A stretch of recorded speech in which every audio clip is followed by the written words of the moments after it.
Good morning, everyone. Our topic for today is demonstration method and semantic webbing method. So, what is demonstration method? So, demonstration method is a teaching method used to communicate an idea with the aid of visuals such as flip charts, posters, PowerPoint, and etc. So, the word demonstration means to give demos or to perform the activity or lessons enable for the learners to understand the topic clearly. So dito sa demonstration method, teacher will demo the lessons using visual aids like PowerPoint, posters, and graphs para maintindihang maigi ng mga estudyante yung topic. So, also, demonstration method is teacher-oriented. Bakit siya teacher-oriented? Kasi teacher pass a learning to students, meaning the teacher is sharing the knowledge to the students. So, the teacher are involved in teaching the lessons. So, while the students are listening to the teacher. So, yung teacher lang yung nagde-demo. And the students, yung mga students ang nakikinig sa demo ng teacher. So, yun. So, next is the steps of demonstration method. So, first steps is planning and preparation. In demonstration method, we need to plan and a proper preparation para maging maganda yung presentation natin. Second is introducing the lessons. So, in demonstration method, mag-introduce tayo ng panibagong lessons sa mga students. So, third, presentation of subject matter. Dito na magpresent ng lesson yung teacher, tsaka yung mga kailangan niyang ipagawa sa mga estudyante niya. And fourth is demonstration.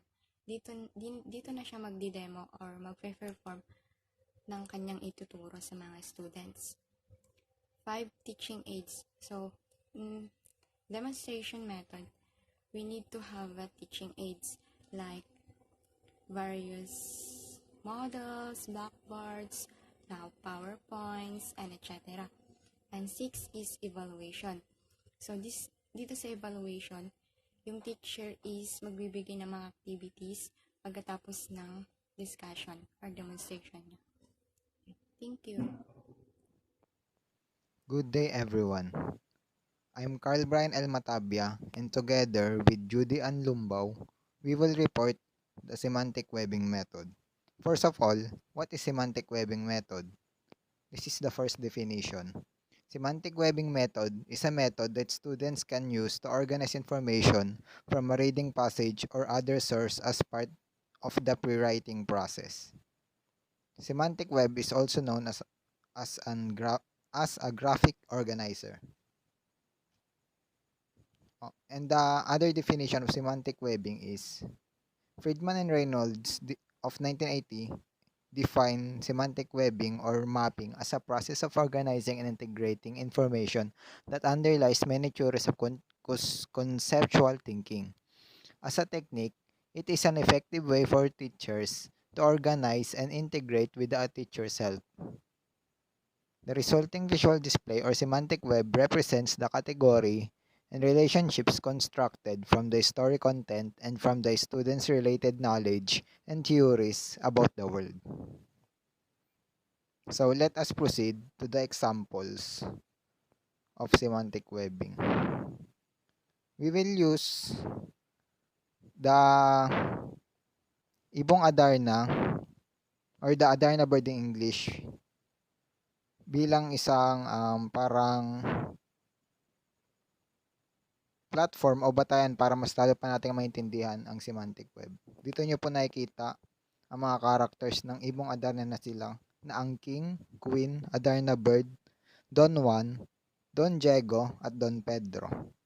So, nakikita nyo po yung mga sa semantic method, pinapakita po dyan yung kanilang mga parang ugali. Yan.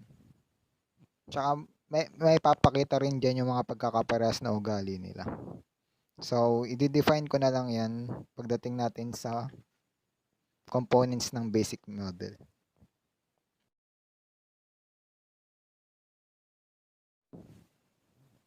So let us proceed to the components of a basic model. So what are the components of a basic model? There are four. The, the core question, the web strands, the strand supports, and the strand ties. The first one is the core question. The core question is the focus of the web and the purpose of the inquiry. It is chosen by the teacher. All information and ideas generated for the web by the students are related to the core question. For example, who are the characters in the story of Darna Bird? Okay. And the second one is the web strands. Web strands are the answers which students give to the core question. In our example above, there are seven strands, one for each character in the story: the king, the queen, the three princes Don Pedro, Don Diego, and Don Juan, the old cripple, and the Adarna bird. And the next one is the strand supports.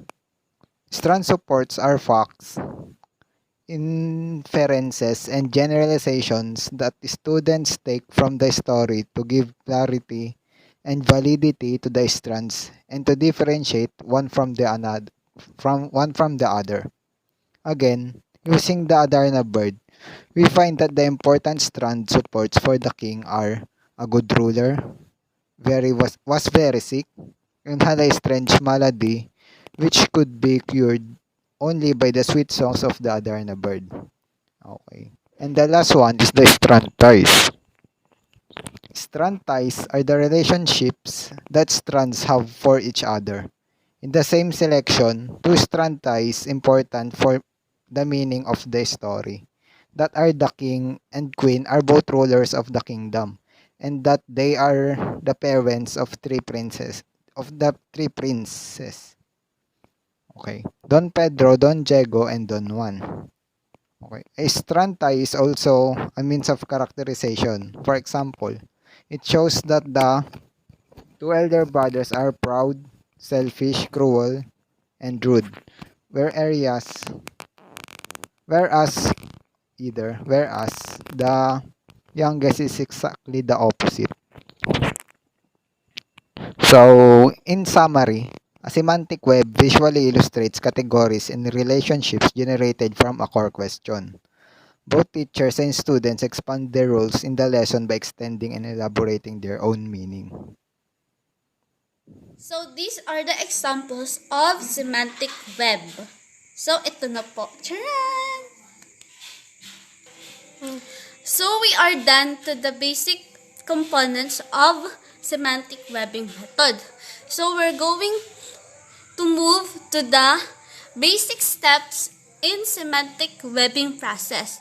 So step 1, set a purpose for reading which encourage the students to use a specific reading thinking strategy.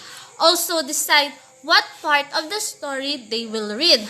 Prepare a table of selected reading thinking strategies that you want to develop and reading units that may use with each strategy. So, dito sa step 1, as a teacher, magbibigay ka ng, ng isang story wherein yung mga estudyante is mababasa nila and makakapag magkakaroon sila ng background knowledge dun sa babasahin nila. So after that, proceed na po tayo sa step number 2. Step number 2 is formulate a core question based in the reading thinking strategy and the reading unit.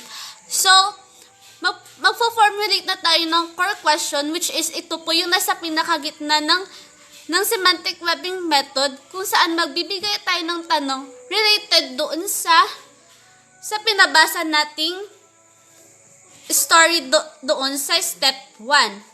So, sa step 3 is elicit from the students possible answer to the core question. So, after na may bigay natin yung core question, yung mga estudyante is maglilista na sila ng mga possible answers doon sa core question related doon sa nabasa nila sa step number 1. The next one is to build web strand with the student support. Then followed by guide the students in relating the strands.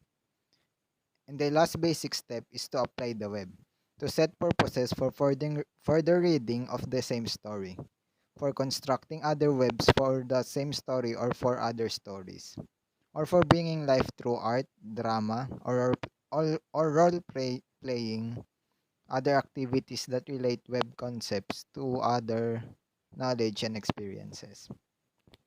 So this is the end of our discussion about webbing process. And in behalf of Miss Judy Ann Lumbao, we would like to thank you for listening in our report.